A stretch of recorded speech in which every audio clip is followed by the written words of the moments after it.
مسند کے اعلیٰ حضرت سلام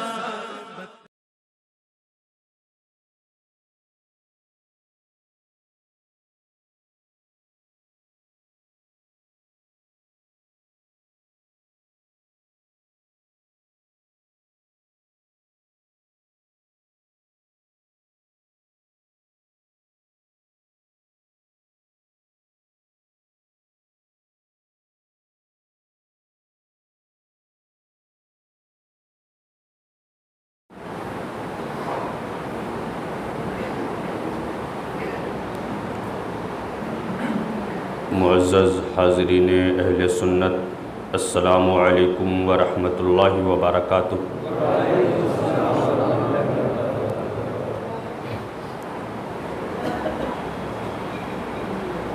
نحمده ونصلی ونسلم علی حبیبہ الکریم، اما بعد فاعوذ باللہ من الشیطان الرجیم، بسم اللہ الرحمن الرحیم۔ قد جاءکم من اللہ نور وکتاب مبین، صدق اللہ العظیم وبلغنا رسولہ النبی الامین الکریم، وَنَحْنُ عَلَى ذَلِكَ لَمِنَ الشَّاهِدِينَ وَالشَّاكِرِينَ وَالْحَمْدُ لِلَّهِ رَبِّ الْعَالَمِينَ۔ امام اہل سنت، مجدد دین و ملت، سیدی سرکار اعلی حضرت قدس سرہ العزیز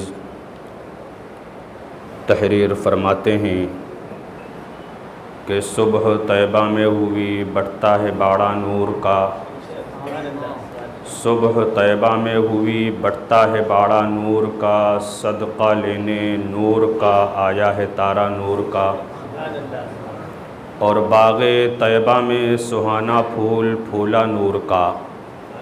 حضور صلی اللہ علیہ وسلم کی ولادت کا ذکر کرتے ہوئے فرماتے ہیں کہ باغ طیبہ میں سہانا پھول پھولا نور کا، مست بو ہیں بلبلیں پڑھتی ہیں کلمہ نور کا، اور ناریوں کا دور تھا دل جل رہا تھا نور کا، ناریوں کا دور تھا دل جل رہا تھا نور کا۔ یا رسول اللہ تم کو دیکھا ہو گیا ٹھنڈا کلیجہ نور کا، اور تیری نسل پاک میں ہے بچہ بچہ نور کا، تو ہے عین نور تیرا سب گھرانہ نور کا۔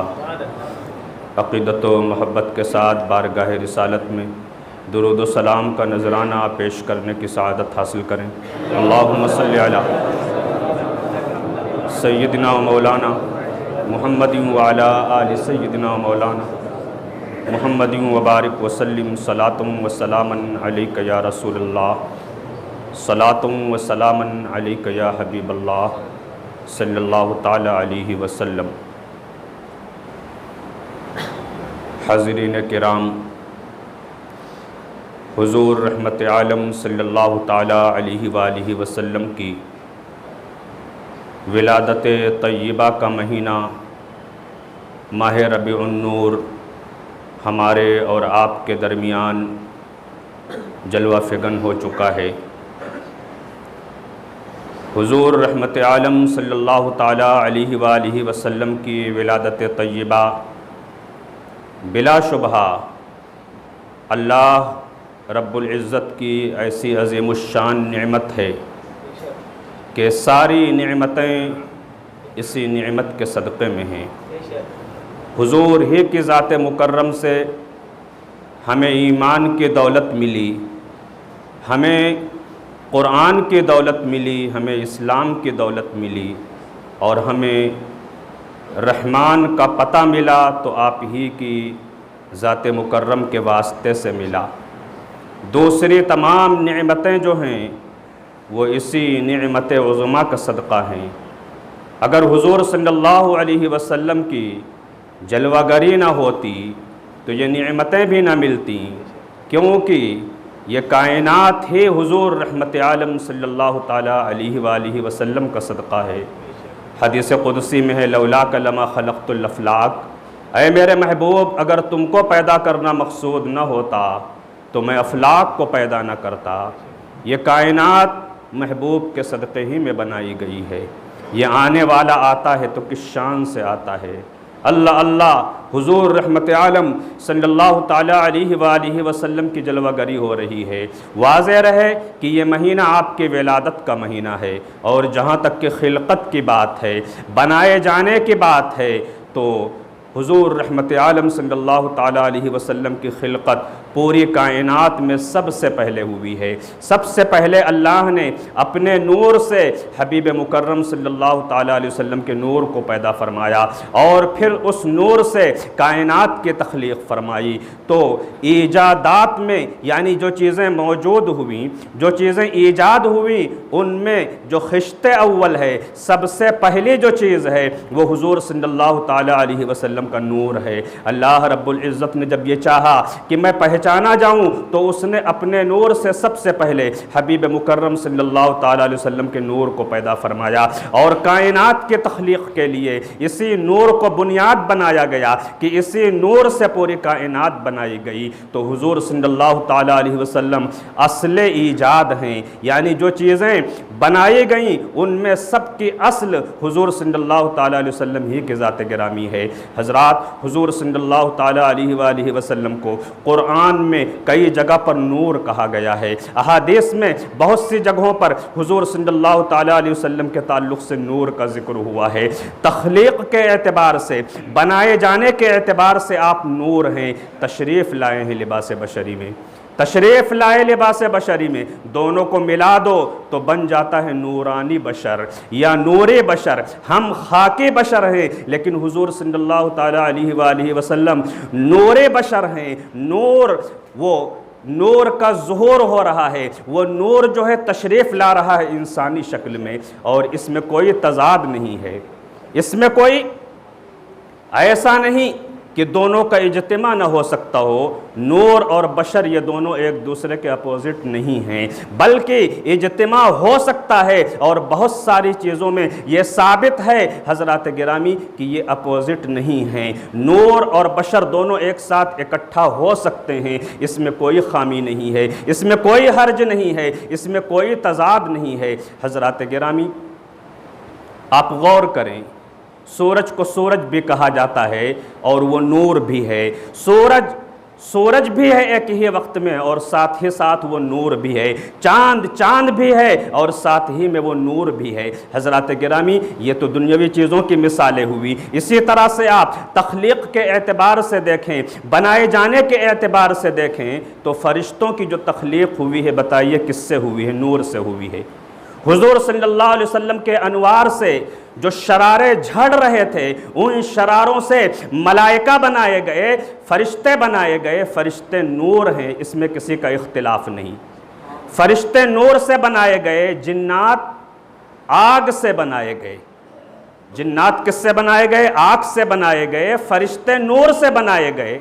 فرشتوں کے نورانی ہونے میں کسی کا اختلاف نہیں ہے، سب مانتے ہیں کہ فرشتے نور سے بنائے گئے ہیں۔ لیکن ہم دیکھتے یہ ہیں کہ وہ ملائکہ جن کی تخلیق نور سے ہوئی ہے، بہت سی جگہوں پر، بہت سے مقامات پر، بہت سے لوگوں کے پاس انسانی شکل میں وہ ظاہر ہو رہے ہیں۔ حضرت لوط علیہ السلام کے پاس فرشتے آئے، انسانی شکل میں آئے۔ قرآن کا مطالعہ کر کے آپ دیکھیں، حضرت ابراہیم علیہ السلام کے پاس فرشتے آئے، بشری شکل میں آئے، انسانی شکل میں آئے، نوجوانوں کی شکل میں آئے۔ اسی طریقے سے آپ دیکھیں، اللہ اکبر، یہ نورانی فرشتے جو ہیں کئی انبیاء کے پاس، حضرت موسیٰ علیہ السلام کے پاس ملک الموت تشریف لائے، انسانی شکل میں تشریف لائے۔ اس طرح سے آپ دیکھیں حضرت جبریل امین جو سید الملائکہ ہیں، تمام فرشتوں کے سردار ہیں۔ کئی کتب احادیث میں آپ کو ذکر ملے گا کہ حضور صلی اللہ تعالیٰ علیہ وسلم کی بارگاہ میں شکل انسانی میں حاضر ہوئے، وہ آئے تشریف حضور صلی اللہ علیہ وسلم کی بارگاہ میں، زانوے ادب تہ کیا، سامنے بیٹھے سوالات پوچھ رہے تھے، حضور صلی اللہ تعالی علیہ وآلہ وسلم جوابات ارشاد فرما رہے تھے۔ صحابہ شروع میں جھجکتے تھے سوالات پوچھنے میں، وہ اس لیے آئے کہ ہم سوال کریں، آقا کریم صلی اللہ علیہ وسلم جواب دیں تو صحابہ کو ان باتوں کا علم ہو جائے، صحابہ سن لیں، اور جو بنیادی باتیں ہیں صحابہ کرام حضور صلی اللہ تعالی علیہ وسلم کی بارگاہ سے سیکھ لیں۔ اب صحابہ جو ہیں وہ حیران ہیں کہ یہ کون شخص ہیں، ہم نے تو ان کو آس پاس کے علاقے میں اپنی آبادی میں کبھی دیکھا نہیں، یہ دور دراز سے آئے ہوئے ہیں، لیکن ان کے چہرے کے اوپر گرد و غبار کے نشانات بھی نہیں ہیں، لباس بھی بالکل صاف ستھرا ہے، بالکل اجلا ہے، دور دراز سے آئے ہوتے گرد و غبار ہوتا، صحرا کا سفر کر کے آئے ہوتے، چہرے کے اوپر بھی گرد و غبار کے سفر کے اثرات ہوتے، لیکن یہ بالکل صاف و شفاف ہیں، گرد و غبار کا نام و نشان نہیں ہے، کپڑے بھی بالکل صاف ستھرے اور اجلے ہیں۔ صحابہ حیرت کر رہے تھے۔ جب سوالات کر کے حضرت جبریل امین واپس چلے گئے، حضور صلی اللہ علیہ وسلم پوچھتے ہیں صحابہ سے، تم نے جانا یہ کون تھے؟ صحابہ عرض کرتے ہیں، یا رسول اللہ صلی اللہ علیہ وسلم ہم نے نہیں جانا۔ حضور صلی اللہ علیہ وسلم ارشاد فرماتے ہیں کہ یہ جبریل امین تھے، یہ اس لیے آئے تھے تاکہ تمہیں تمہارا دین سکھایا جائے۔ حضرات گرامی، حضرت جبریل امین ہیں، حضور صلی اللہ علیہ وسلم کی بارگاہ میں شکل انسانی میں حاضر ہو رہے ہیں، حالانکہ وہ نور ہیں، تو کیا کوئی یہ کہہ سکتا ہے کہ ان کی نورانیت میں کوئی فرق آ گیا، نورانیت میں کوئی کمی آ گئی؟ حضرت جبریل امین جن کے نور سے بنے ہوئے ہیں، جب وہ نور انسانی شکل میں آئے، ظاہر ہو اس کی نورانیت میں کوئی فرق نہیں پڑتا، تو ہمارے آقا صلی اللہ علیہ وسلم نور ہو کر کے اگر شکل انسانی میں تشریف لے آئیں تو آخر ان کی نورانیت میں بھلا کیسے فرق پڑ سکتا ہے؟ حضرات گرامی، اسی طرح سے اور دیکھیں، قرآن حکیم سے ایک مثال میں اور پیش کروں، بڑی مشہور مثال ہے حضرت مریم رضی اللہ تعالیٰ عنہ، جو حضرت عیسیٰ علیہ السلام کی والدہ ہیں۔ اللہ رب العزت نے جبریل امین کو بھیجا ان کے پاس۔ حضرت جبریل امین شکل انسانی میں حضرت مریم رضی اللہ تعالیٰ عنہ کے پاس ظاہر ہوئے۔ جب ظاہر ہوئے نوجوان کی شکل میں، خوبصورت نوجوان جب ظاہر ہوئے، اللہ رب العزت ارشاد فرماتا ہے قرآن حکیم میں، فَأَرْسَلْنَا إِلَيْهَا رُوحَنَا فَتَمَثَّلَ لَهَا بَشَرًا سَوِيًّا، کہ ہم نے اس کی جانب یعنی مریم کی جانب اپنا روحانی بھیجا تو وہ ایک تندرست آدمی کے روپ میں اس کے سامنے ظاہر ہوا۔ جب حضرت جبریل امین حضرت مریم کے پاس انسانی شکل میں ظاہر ہوئے تو حضرت مریم جو تھیں اچانک انسانی شکل میں کسی کو دیکھ کر کے وہ حیرت زدہ ہوتی ہیں کہ یہ کیسے آ گئے ہمارے پاس، تو کہتی ہیں قالت انی اعوذ بالرحمن منک ان کنت تقیا، حضرت مریم کہنے لگی کہ میں تجھ سے اللہ کی پناہ چاہتی ہوں اگر تو متقی لوگوں میں سے ہے، اگر تو پرہیزگار لوگوں میں سے ہے۔ حضرت جبریل امین فرماتے ہیں کہ گھبرانے کی ضرورت نہیں ہے، حضرت مریم سے فرماتے ہیں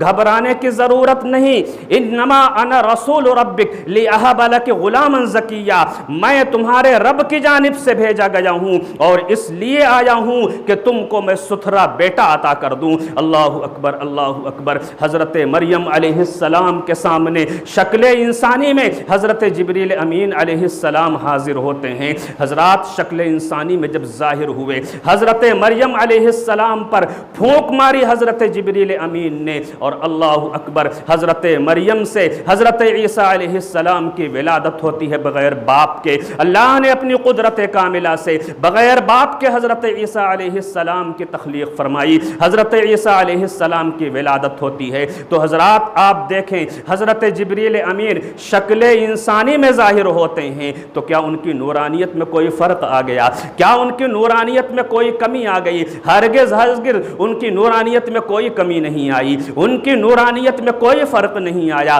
اب وہ شکل انسانی میں کیوں آئے؟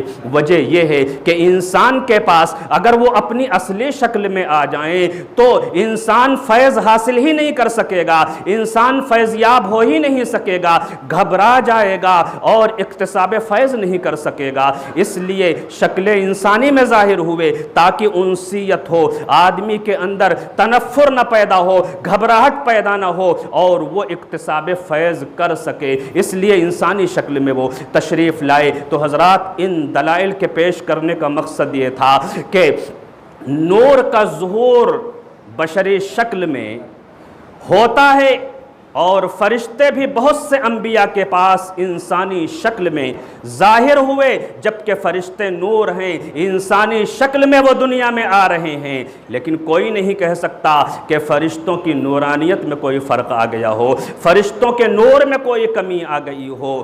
تو کہنے کا مقصد یہ ہے کہ نور کا ظہور شکل انسانی میں ہو سکتا ہے۔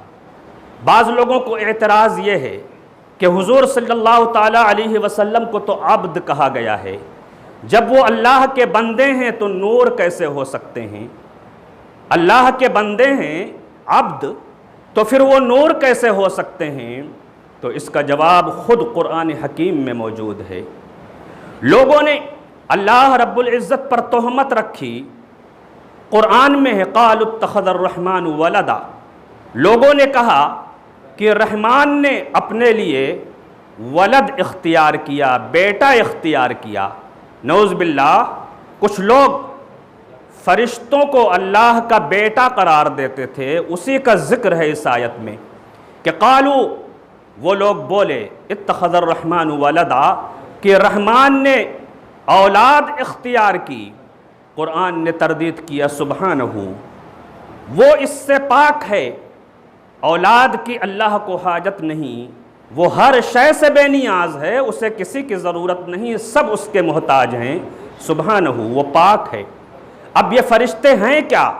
بل عباد مکرمون، بلکہ بندے ہیں عزت والے۔ قرآن نے فرشتوں کو بھی اللہ کا بندہ قرار دیا ہے، عبد کی جمع ہے عباد۔ قرآن کہتا ہے بل عباد مکرمون، یہ فرشتے جو ہیں یہ اللہ کے بیٹے نہیں ہیں، اللہ کے ولد نہیں ہیں، بلکہ یہ اللہ کے بندے ہیں۔ کیسے بندے ہیں؟ مکرمون، عزت والے بندے ہیں۔ اب آپ دیکھیے فرشتے نور ہیں، قرآن میں اللہ نے فرشتوں کو بھی اپنا عبد بتایا ہے، اپنا بندہ قرار دیا ہے، تو فرشتے بھی اللہ کے بندے ہیں، وہ بھی بندگی کرتے ہیں، اور ایسی بندگی کرتے ہیں کہ اللہ نے جو حکم دے دیا اس سے سر منہ تجاوز نہیں کرتے ہیں، برابر اطاعت میں لگے رہتے ہیں، برابر فرما برداری میں لگے رہتے ہیں۔ اللہ نے جو حکم دیا اس سے ذرہ برابر بھی وہ انحراف نہیں کرتے ہیں، شب و روز اللہ رب العزت کی فرما برداری میں وہ لگے رہتے ہیں۔ تو آپ دیکھیں فرشتوں کو بھی اللہ تعالیٰ نے اپنا عبد قرار دیا ہے۔ پتہ یہ چلا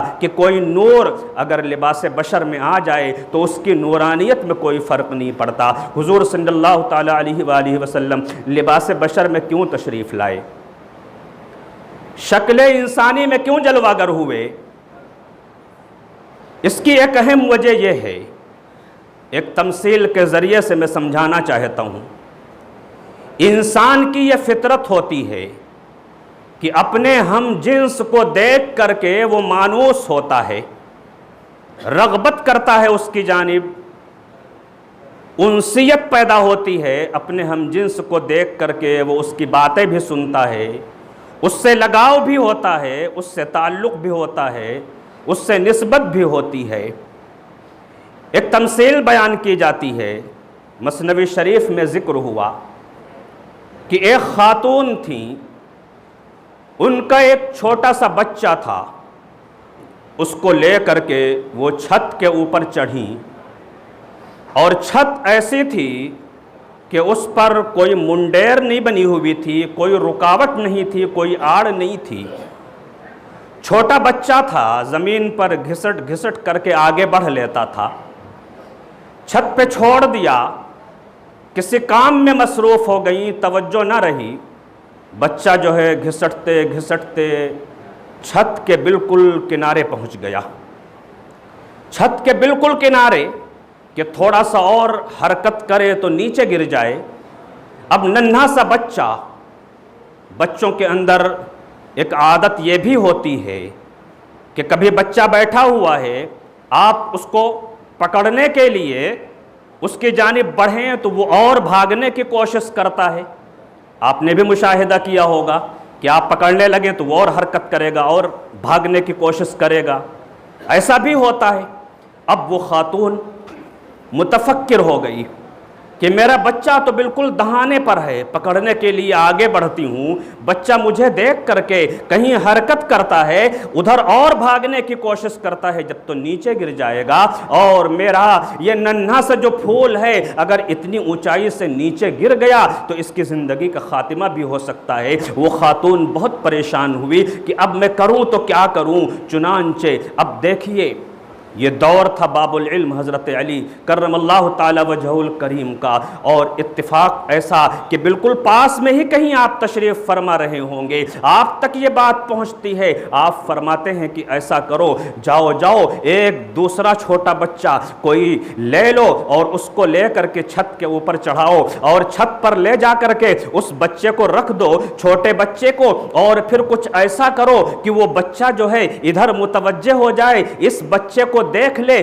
جب وہ اس بچے کو دیکھے گا تو ادھر جانے کے بجائے وہ اس بچے کی جانب آگے بڑھے گا۔ حضرت علی کرم اللہ تعالی وجہ الکریم نے یہ تدبیر بتائی، ایک بچہ لایا گیا چھوٹا، اس کو چھت کے اوپر رکھا گیا، اور پھر ہلکی سی آواز لگائی گئی، بچہ متوجہ ہوا، جب متوجہ ہوا اپنے ہی جیسے ایک بچے کو جب اس نے دیکھا تو تیزی کے ساتھ اس بچے کی جانب وہ لپکنے لگا، اور ماں نے آگے بڑھ کر کے اپنے بچے کو اٹھا لیا۔ حضرات گرامی، وہ بچہ تو چھت کے کنارے پر تھا، گرتا اس کی زندگی کا خاتمہ ہو جاتا، لیکن جس ماحول میں رسول اکرم صلی اللہ تعالی علیہ وآلہ وسلم تشریف لائے، بلا شبہ وہ دور ایسا دور تھا کہ پوری انسانیت جہنم کے دہانے کے اوپر کھڑی ہوئی تھی، جہنم کے کنارے تھی، حضور صلی اللہ علیہ وسلم انسانی شکل میں تشریف لاتے ہیں، آؤ آؤ میری جانب آؤ، کہاں جہنم میں گرتے جا رہے ہو، ادھر آؤ، میں تم کو جہنم سے بچانے کے لیے اور جنت کا راستہ دکھانے کے لیے آیا ہوں، مجھ سے دور مت بھاگو، شکل و صورت کے اعتبار سے میں تمہارے ہی جیسا ہوں، چہرے مہرے کے اعتبار سے میں تمہارے ہی جیسا ہوں، آؤ آؤ میری باتوں کو سنو۔